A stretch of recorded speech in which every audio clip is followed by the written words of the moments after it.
6th day of July, 1979. This is Walter Langtry, and I am talking to Grace Su-tsing Yao. Right. That's not the right way to say it, but that's fairly Correct. close. Okay. Miss Yao has been the,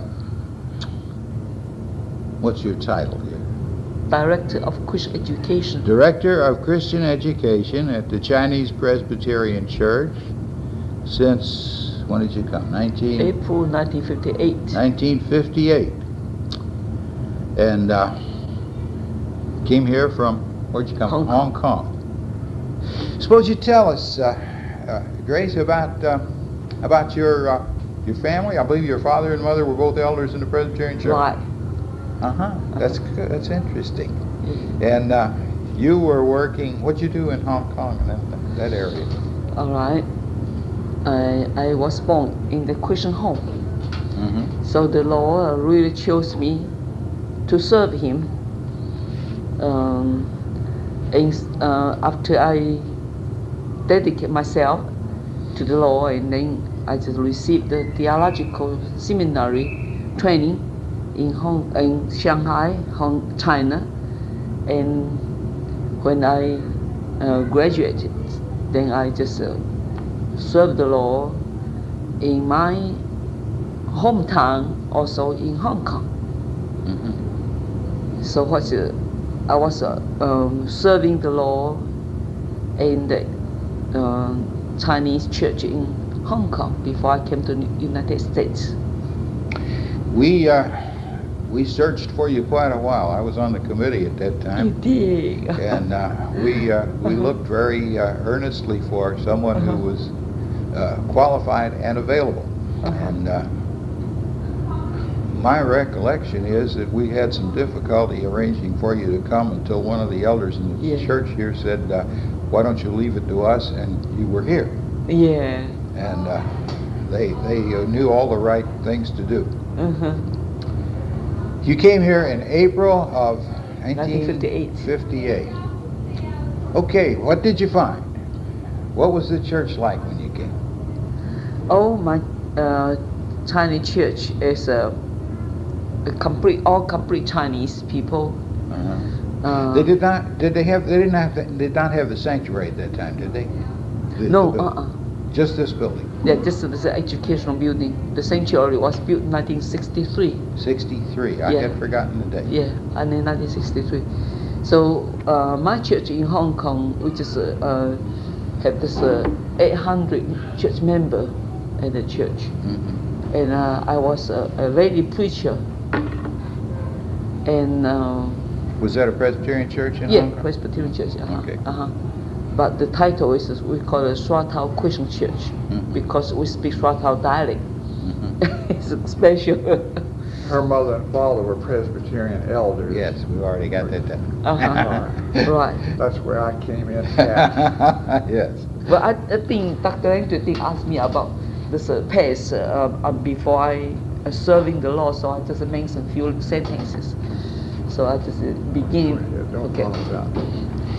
Okay, so after that, I serving in the Chinese Christian church. Then I have another organization serving as a director of this lay Christian Bible school for this lay Christian. Receive the training. Yeah, this is in Hong Kong also. It's receive training to be a leader of the church or churches. So I was so happy that, to give them this instruction on training. We meet this at night after people working from school or office or kind of organization, and they get free at night and came to my lay Christian training school, which is very helpful. Those pastors from different churches all appreciate it because they get the leaders being trained under our organization. Well, and when you got to New Orleans You had this building and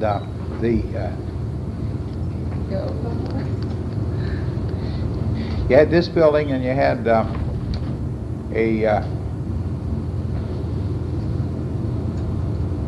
well, what did you do when you first came? That's what I wanted to ask. Oh,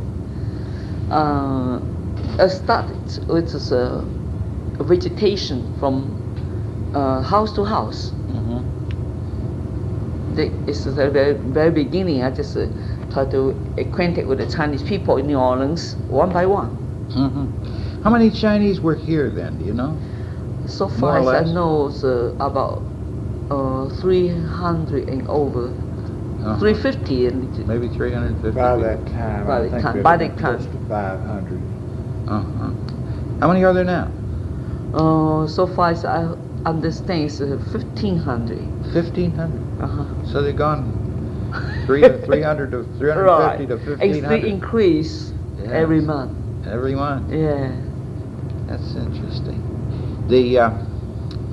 Well, the first thing you did was to get acquainted. I guess that's a continuing job. You're still doing that, are you?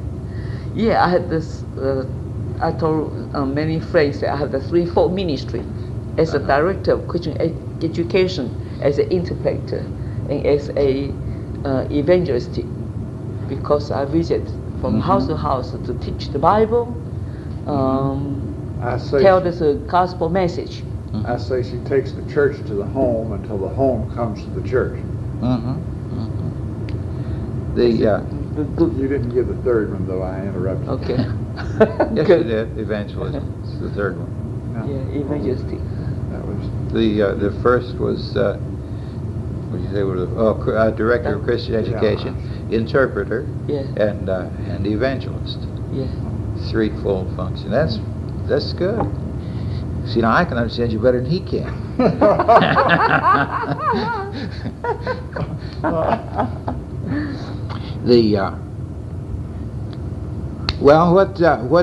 Tell me what you do now in Christian education. What sort of program? Have you seen any changes in the program since you came? Oh yeah, Yes, changed a lot.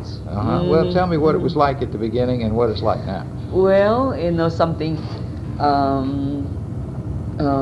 For one example, we didn't have this so-called this Korean and this, college Sunday school classes at the beginning, and now we have, and we didn't have this so-called nursery cradle roll that we already organized last 10 years. So those little ones have this the chance to know Jesus. And besides, once in a while, we just have some sort of this picnic with this nursery cradle roll mothers. They know that how important to bring their children under Christian education until they grow up. They know to follow Jesus. You start your training with the children, teaching. But then in the area of the women's work, which says we had a monthly meeting, and then Miss Yao organized them into circles. Oh, you got the circles. Oh yeah, with 4 circles. 4 circles. Yeah. Do they all meet in the daytime? Circle 4 meet the daytime, and circle number 1, circle number 2 meet the Sunday afternoon. The different time, I mean. And the circle number 1 is the older The senior ladies, citizens. and is in Chinese. Oh, they are really active. And They are really love usually it. have a luncheon right after church in the home, wherever they'll meet, and it's a social time of fellowship as well The as Bible their study. Bible study. And then she's got And that one's in Chinese. In Chinese. And the circle many- number 2 in Chinese also. Sunday afternoon, 4 o'clock. And the circle number 3, that's all use English at night. That's at night. At night, And so, and circle number 4 is morning. It's English too. they're the younger Younger. matrons, what do you want to call them? Yeah, well, now my wife says that you don't call them senior citizens anymore, they're graduates. Good idea. Anyhow. I'll soon be a graduate.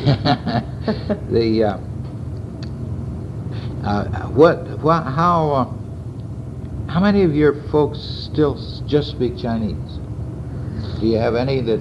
Oh, let's see. They are just some of them understand English pretty well, but they prefer to, when we meet together, use Chinese language, which is feel natural for them. More comfortable. More comfortable. And it's interesting when they pray, they don't want to pray in English because it's concentrating then more or less on their words, and it really keeps them from actually praying. So they'll say, "Do you mind if I pray in Chinese?" And I figure the Lord knows what they're saying anyway. That's right. That's right. But Miss Yao has done a real good job in training the Bible leaders for at least, especially circles number 1 and 2. Number 1, number 2. And so that's Number 3 given also. some invaluable training of these people for their teaching the Bible to their groups. And so she'll spend an extra session with that individual to teach the Bible to the individual, who then in turn teaches it to the group. This is such a wonderful experience to train those ladies to be a leader of this circles. Everyone said, "Oh, scared," and didn't even know how to pray. Now they are really very good leader. Every time when they present the program, or before the program, I just train them, instruct them, and so when the time up, I just listening behind those leaders. And they think a good job. They're really improving a great deal, and they keep saying that, "Oh, they praise the Lord." Before many years ago, they didn't know how, and they're scared to stand up to talk anything in public. But now really, they are good. They are good in their field. In the area of interpretation, our services on Sunday are bilingual, and of course Miss Yao is the bi part. And she gives really not interpretation but a resume of the sermon in Chinese when I finish. So our people are very fortunate to have 2 sermons for the price of 1, and then they especially like to have an hour and 15 minutes service. That's folks about the happy part there. But still, I figure that the service would be, let's say 20 to 25% more effective, since it's also in Cantonese, the Cantonese dialect, as well as English, because even though they might know enough English to carry on business in the restaurant or a laundry, yet to understand Christian concepts and things like that, they would not, and that's not the ordinary language, English, that they hear. So it really is helpful to the service to have the Chinese, because it is going to mean that they're going to get so much more out of the service. And I marvel at so many young people, as we do have in the service, that they patiently go right along with this. How long it will stay at this stage, I don't know. It's been here How many 26 years anyway. How many of your younger people understand Chinese? Well, a few of them understand the simple conversation, but come to this sermon, Chinese sermon, not even one.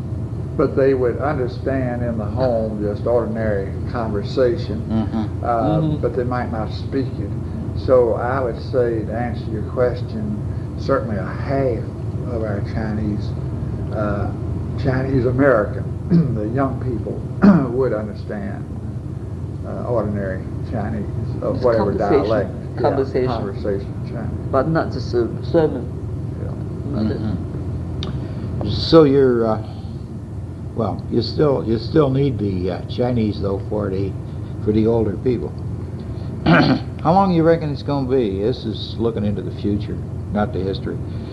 Before the Chinese will forget the Chinese language. Another generation. That's very hard to say. As long as there's much immigration, like we have. Well, a is lot there of much family. immigration now? I guess I'd so. say into New Orleans with the new restaurants and people who come over here in the last 20 years to New York City or San Francisco, then they maybe work around in those areas, learn their way around, then they come to New Orleans and start a restaurant. And I'd say we've had almost 10 new restaurants in the last 2 years. And these All are out outsiders. on you Veterans see. Highway, I think. No, you'd be surprised. More than 10, sir. In 2 years. Oh, in 2 years, more than 10. Yeah, well, I didn't want to say it, but because I was... We've had 10 out on Veterans Highway. That's grabbing right. a figure, you know, but it's amazing. And so, really, you need the Chinese, but now, some of the other churches and some of the other places where there's a larger concentration of Chinese people and the population might be like in Houston, they say 20,000 or 30,000 now. I don't know what it is, but so they can have a separate Cantonese service. There's one disadvantage. It keeps the total Christian community from coming together at one time at one place for a sense of fellowship and identity. And so since we do have a smaller community and the only Christian work, it really has many advantages here because then they get a sense of fellowship as a Christian community. And it's, I think, very helpful to the work as they maybe have one service where they worship together. But how long that will prevail, I think it's difficult to know. But I'd say as long as there's much immigration, the Chinese-speaking group, we would have to have at least a service, if not bilingual service, continue just as we are. Well, I think really, well, the way you do it here is better with using the two languages in the one service. I think this is... I think it's marvelous the way the young people have accepted it, you see, to have, say, a 12-minute additional part to the service. When sometimes they'll drift out of the service into the educational building, but we try to discourage that every way we can. I wouldn't think there'd be too much of that, as long as it's a real necessary part of the service. Just as a formality, I think it would be unfortunate. Well, this other factor is very important. The Chinese are, as a race, they're proud of being Chinese, as you and I are proud of being whatever we are. And so it's the proper kind of pride, racial pride, and then their culture is a very deeply rooted thing. And even these that haven't been highly educated, it's amazing how those cultural traits, those fine qualities crop out, you know, in their lives and in the lives of the children that are Chinese Americans. And so it is a very interesting factor there that we must meet the Chinese like we brought her here to be able to contact Chinese with Chinese, because that was a weakness in our work, because we need more of a Chinese approach rather than an English approach.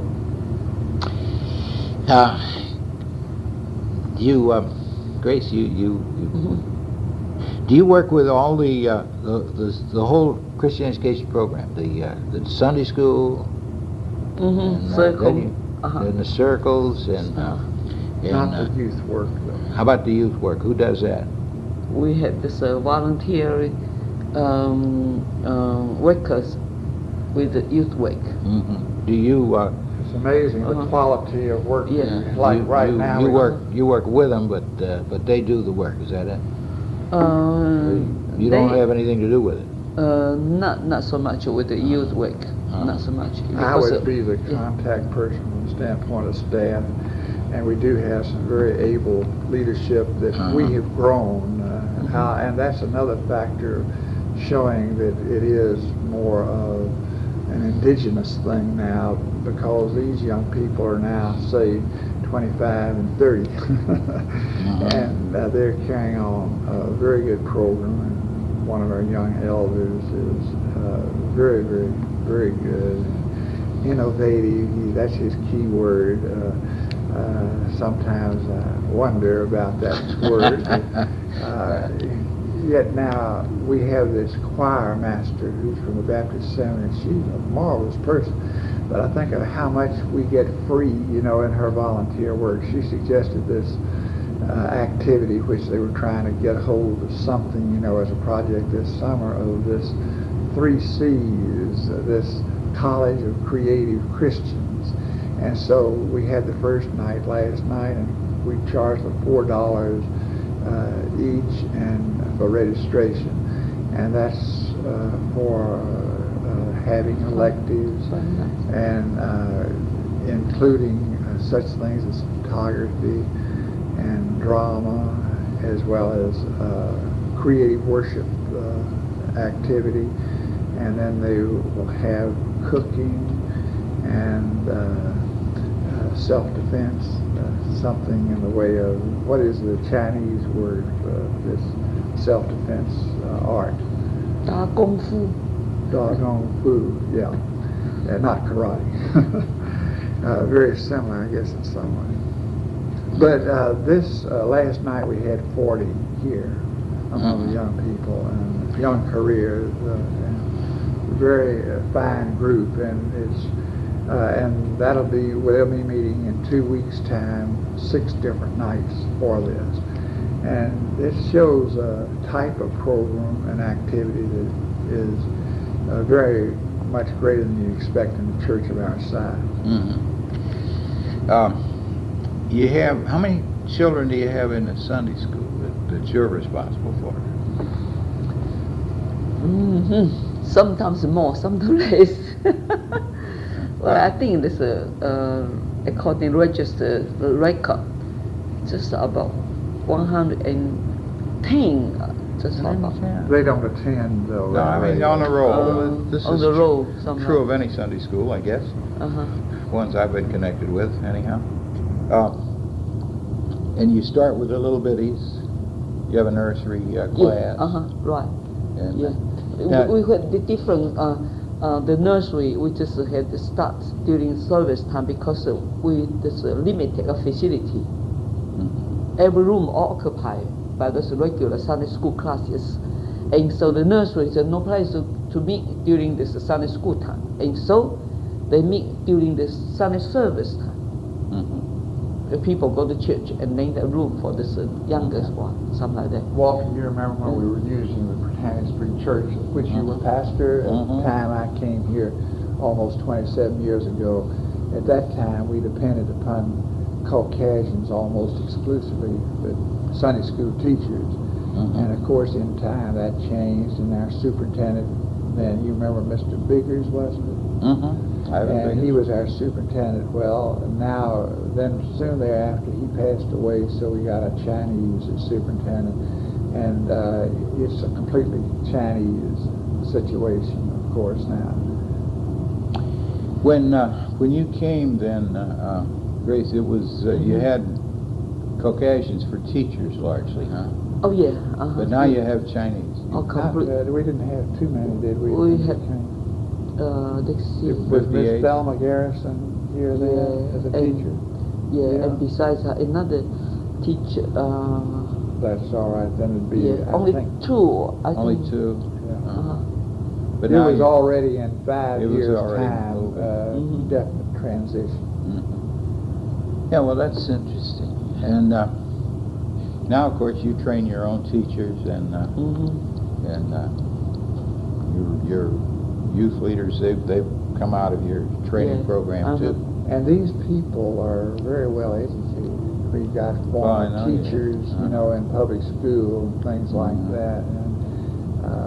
very fine type of leadership there.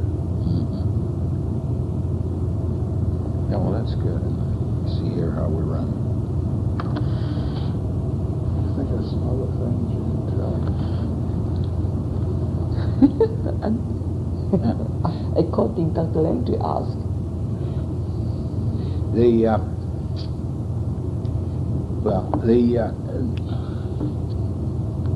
When did you get your first automobile? Oh, that is marvelous. I took when I first came, first 3 years, I took bus for the visit from house to house, a streetcar bus. Every time I bought an umbrella and brought a coat, I stole up this bus station. Everybody said, "Oh, look, prepare for storm, prepare for snow," because I don't know what the weather will be. And so Reverend Case is so nice that he gave me his used car. No, I didn't do it. The church gave it to you. Oh, I thought they gave me a new car. So they gave Grace my broken down automobile. Even though I What year was appreciate that? In about 1961? Yeah, I guess 61, 62, I guess. 62, 1962. Yeah, right. I remember Frank Keene was telling me about when you first had the car. Yeah, right. One time you were backing out of a service station, said you went clear up on the neutral ground.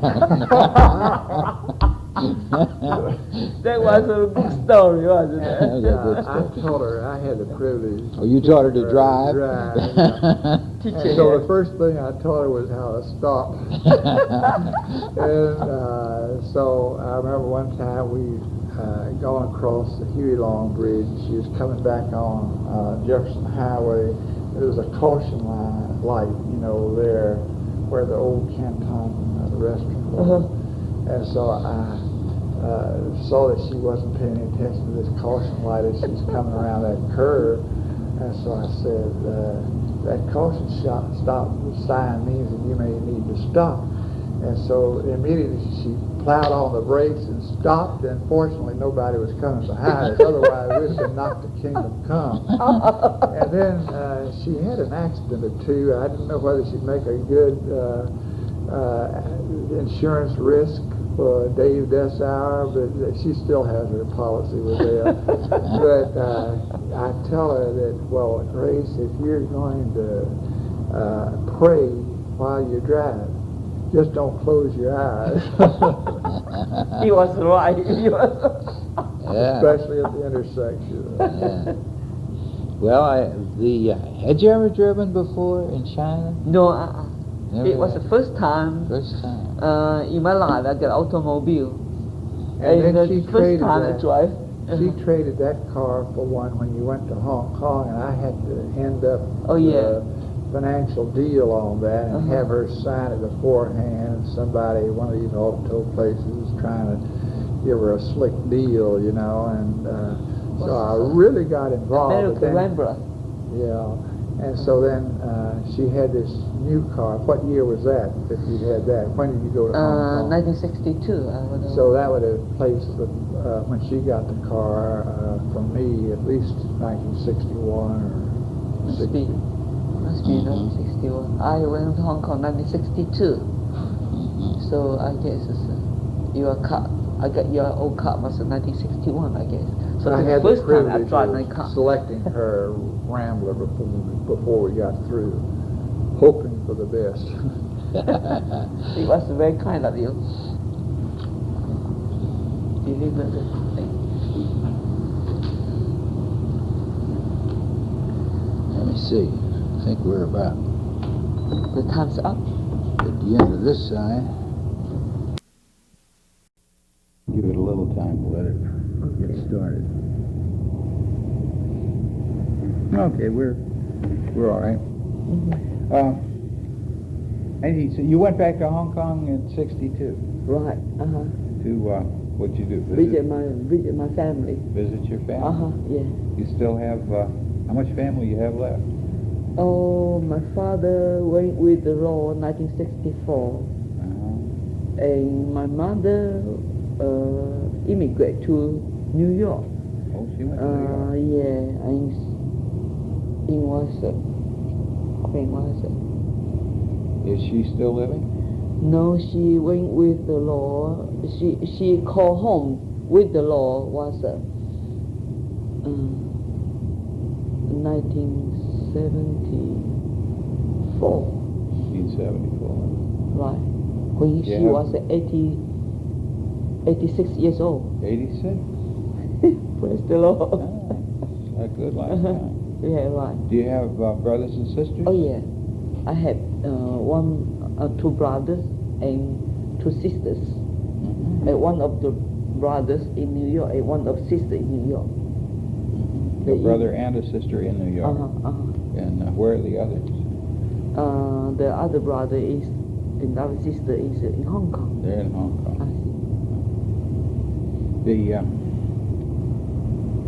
But that reminds me of something I wanted to ask. Yeah. I have noticed over the years that when any member of the Chinese community goes to the hospital, they always put down that they're Presbyterian. Whether they are actually members of this church or constituents or not, they have a place on there.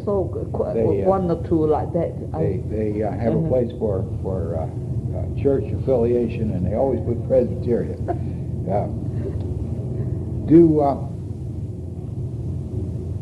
Is this a way to approach? I mean, the Chinese people here feel like this is their church, whether they belong to it or not. Is that the way it is? Well, yeah, that's right. It's a Chinese community. They count this a Chinese church. It's their church. It's their church. But some of them, they never make decision to follow Jesus. So But, I saw that said 2 or 3 people find a uniform that what's the church? Chinese Presbyterian Church. But I know that the persons do not belong to the church at all. Yeah, well, that's I had noticed that over the years. This is not anything new. In calling, we used to split up the hospitals, and I don't know whether they still do that or not. And a pastor would call in a hospital, and the Turo was mine.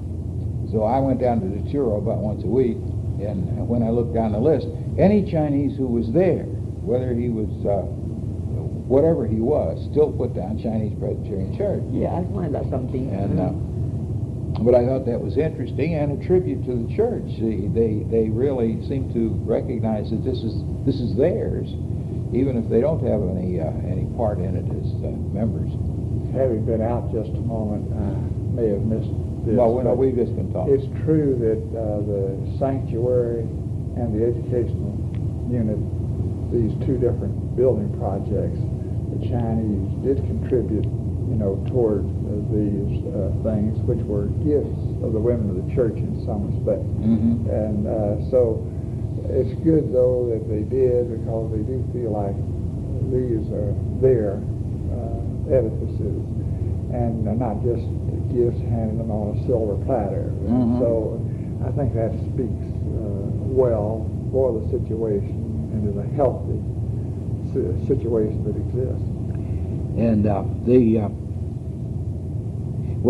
this is another aspect of it that I was thinking about. When they get sick, they call me up. They call you up. Take them to see doctor. Take them to hospital. And then I visit them every day if they're ill. So that is to make them feel that I have some sort of a close friend of them.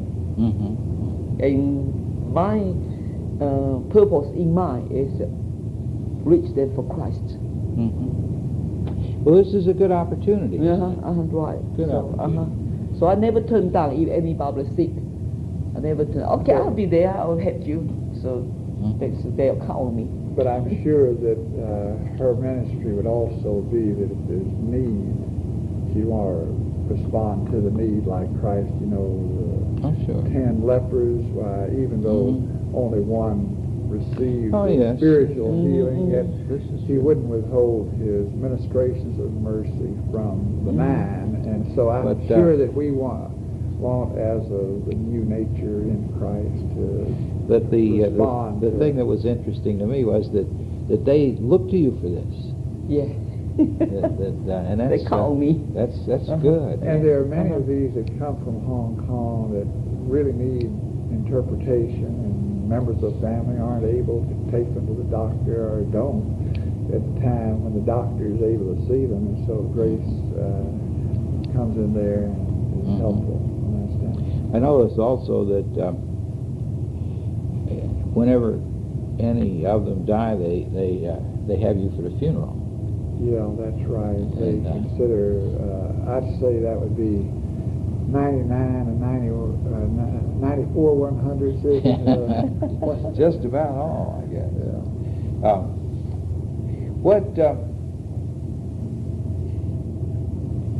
The ladies were telling me the other night that they have an area out in the cemetery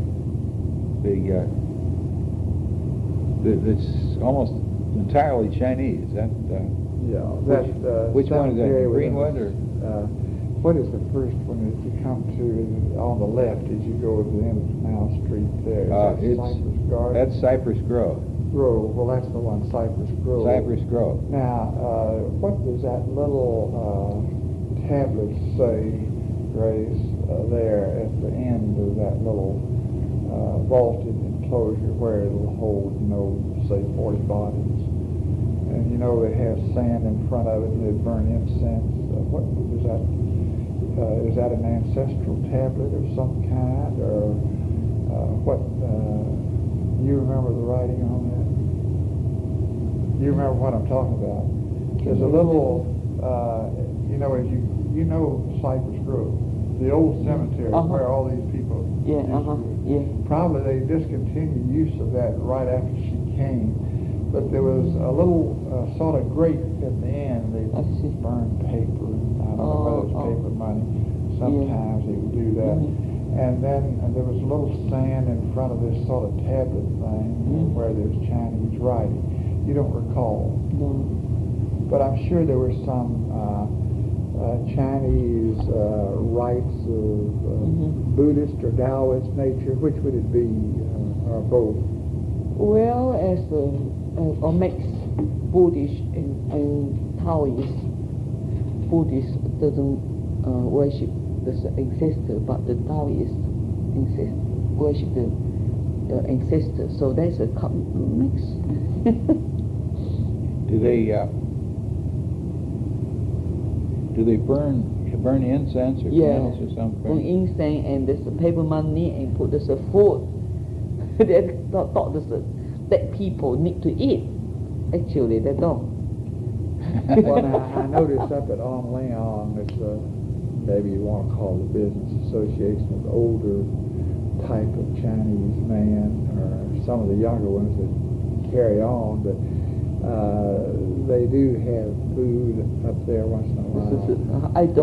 Would that be, that's down on Bourbon Street, same idea. 530 Bourbon Street or something, upstairs, and then is that a Taoist shrine? What would you say? Right. And what does that? They worship this old hero. And their spirits are supposed to still be in existence and more or less deified. They become sort of a god. Is that right? They thought that a person died and transferred to be God.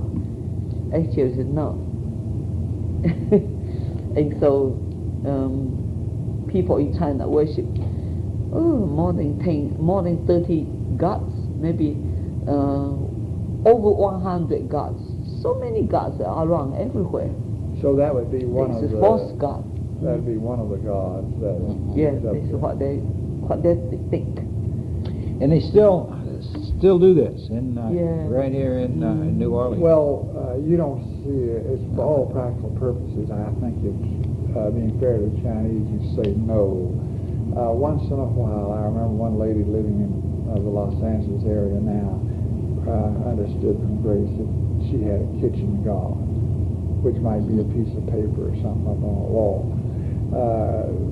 Do you know of other places where you visit where there's an In New Orleans? Yeah. No. No, so Well, now, is this different from the way it was when you came, 1958? Orleans, I mean this the way we talk this the Orleans Association, they have a swing. That would be about the same. Same But thing. not but as far as homes are No, concerned, there were none at No. that time. At that time either, they... No. In other words, I'd say these people that came to this country, they were looking for some economic opportunity, and say these that came from Canton, like Guangdong province, close to the sea, which was natural for them, to be seafaring people more than others.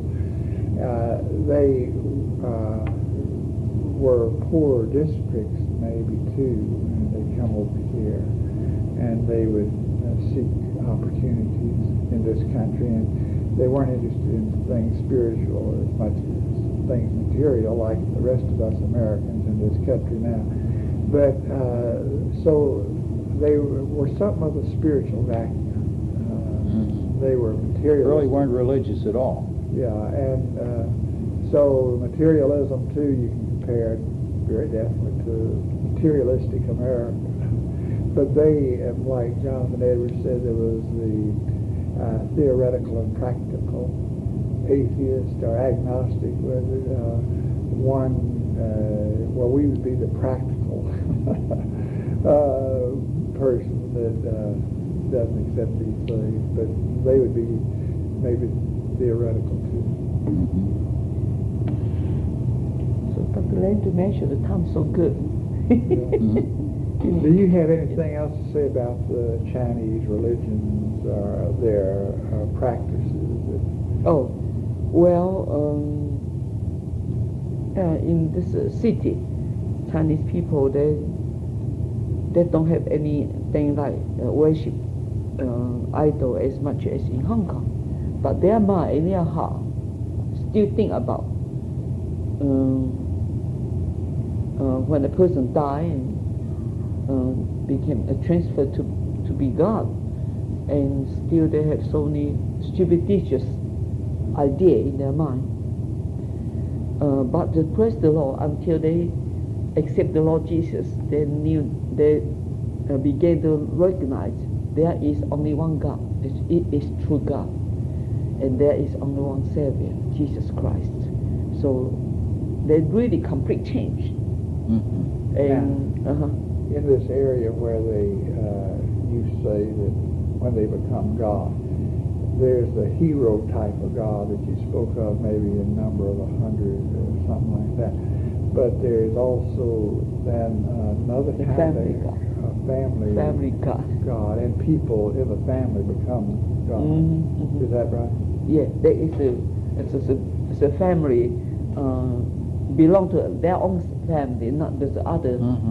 And this spirit can have a lot of influence over the lives of these people, and some of them still hang on to some of these old superstitions. So we do have, I'd say, among the older ones of the first generation, something of the superstitions of the past that are a problem or something of a factor when it comes to their becoming Christian.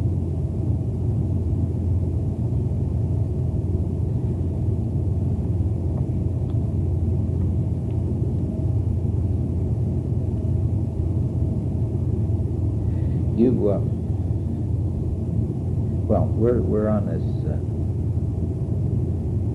third area of your work, the evangelism.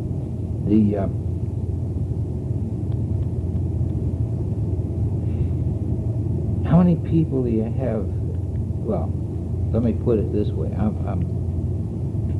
I started to ask how many church members you have. That's not really what I was trying to find out.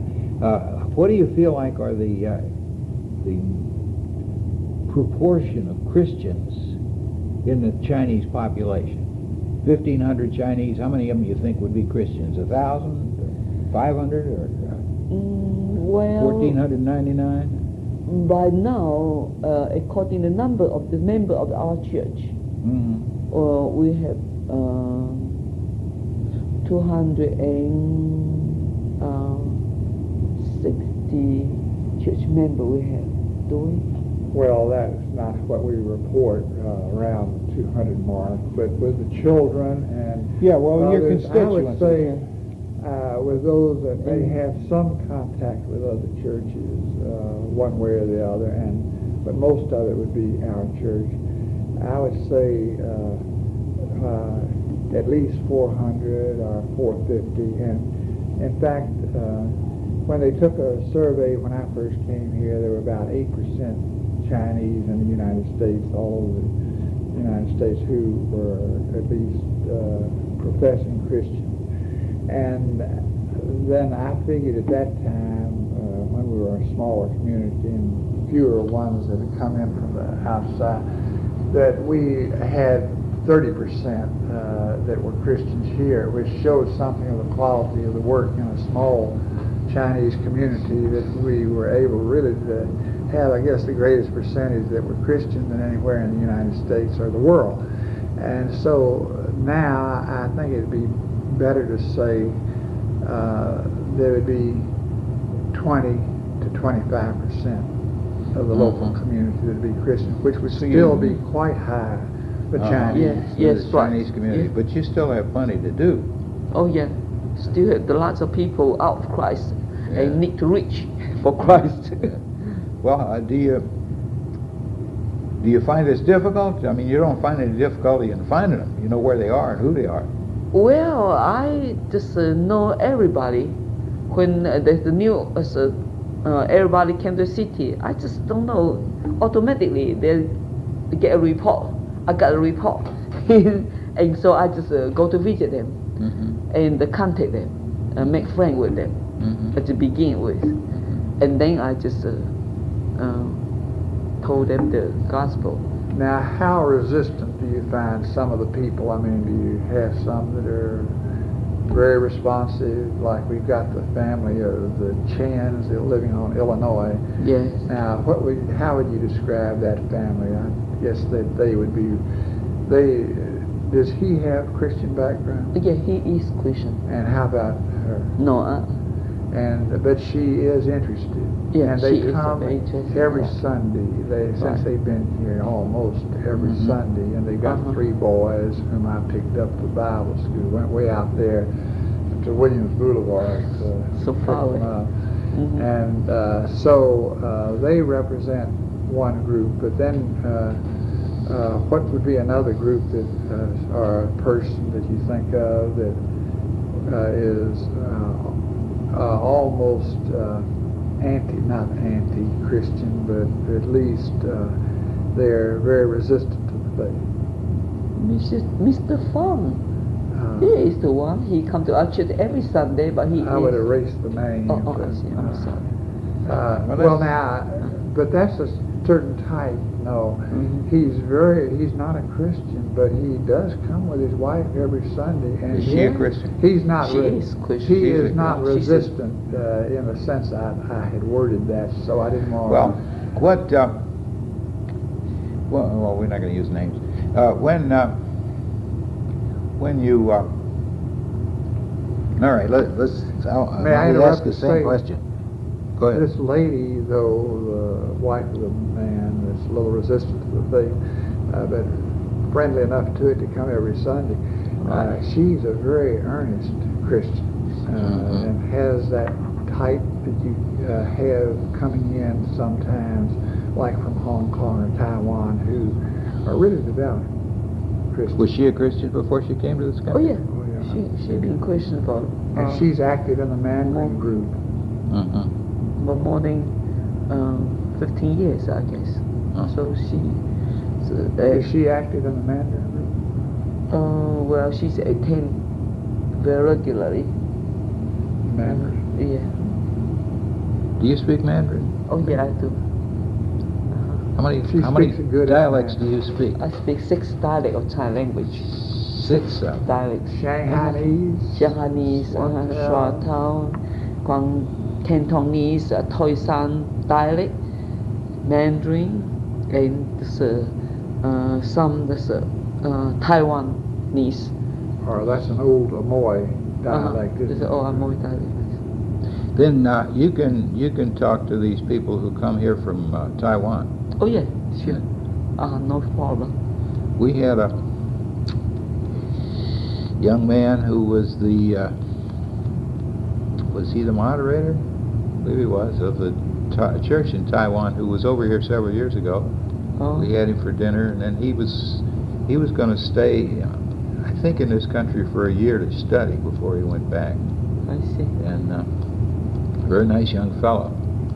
He was the one who taught me that when any person who does not speak English very well smiles and says yes, that means he does not understand what you said. That's pretty good. Yeah. And well, you know, for the Chinese, it might be impolite to say yes, no. Polite. And Well, so to be polite, you had to say You yes. have to say yes. And when he said yes and smiled, that meant that he didn't get it. Yeah. That's a Pretty good good. idea. So then you started over. Yeah. Well, let me come back to the question Grace said we were talking about a minute ago. What do you do when somebody comes over here and you meet them and they're not Christian Yeah. and they don't want to have anything to do with you? You just let them alone? Well, I just Or do they ever come that way? I mean, are they ever that resistant? Are they ever that hard? some of them really resist to say very hard, but some of them don't. Just want to know better. Mm-hmm. And some of those socially are very pleasant. Right. But when it comes to the Christian faith, they are very definitely almost opposed. Praise the Lord, I really welcome wherever I visit.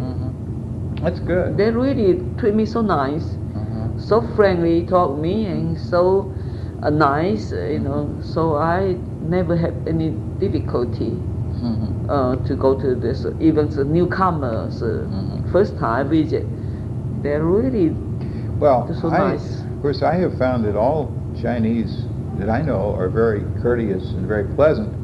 But then most of the Chinese I know are here in the church. So I didn't know whether this was a general characteristic or not. Do they when they do not want to be Christian or have anything to do with it? Is this because they have another faith that they? Well, this Or is make it- it two different types of person.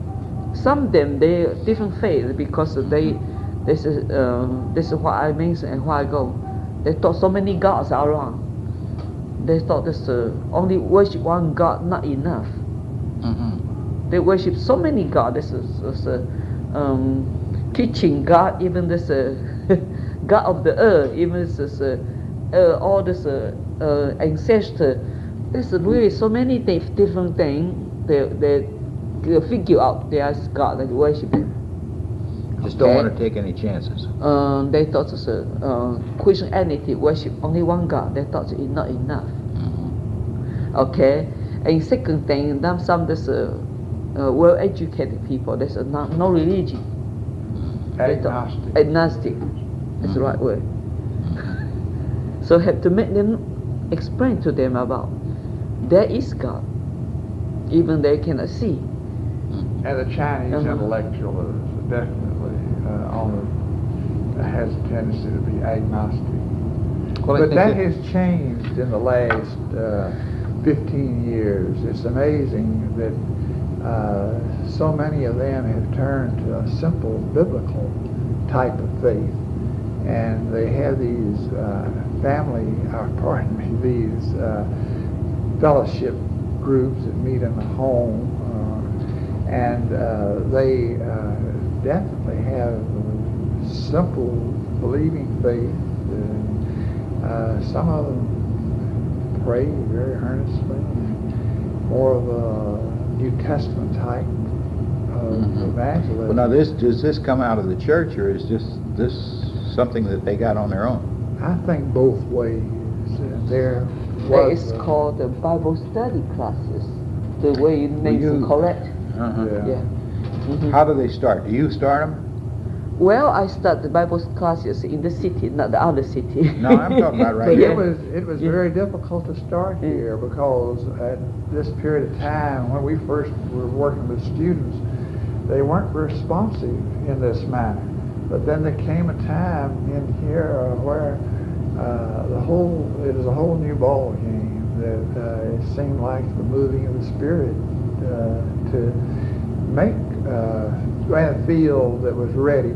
And I think too there was the immigration, maybe just a student visa or then becoming permanent resident, some that were sincere believers, and they maybe would form a nucleus of 2 or 3, and then out of that group they were able, I think it worked that way too. So it might have been missions returning to this land after going to the other distant places as the Orient. Then it comes back to our shores in another manner.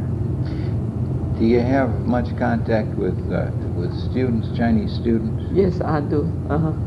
Where are they mostly out at? UNO?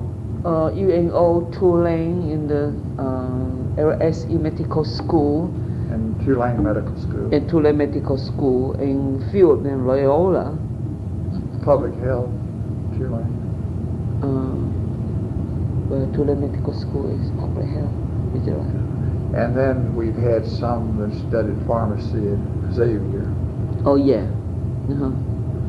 But right now, Miss Yah has every other Friday night 20 to 25 in her Mandarin Bible study. And then they meet in a home. This is for students and that's professional people. Students and professionals. Yes, Some of them Mandarin. are residents in Charity Hospital. Oh yeah, resident. The 3 doctors there. And that's the interesting thing. You get these professional people that are devout Christians. They develop so well, and those attendants are so faithful. And they give able type of leadership. Right. I'm so encouraging by those people's. And then last December the 1st, they started a Sunday school class in Mandarin. And maybe they're about 15 to 20 every Sunday. No, that much. 10 to 15. I've looked 10 to in there 15. several times. Yeah. Far more than 10. Yeah. Do you teach them, or you have? No, I teach this Cantonese ladies Sunday school class at the same time. Same time. So as another person teach. I think we are about to run out of time on this tape, and we may need some more information, but for now, I want to thank you, Miss Grace, for being so nice to us and helping us out on this. And we'll have more things to ask later as we come along. Yeah, And that's thank my you very pleasure. much for You're joining welcome. us. You're welcome.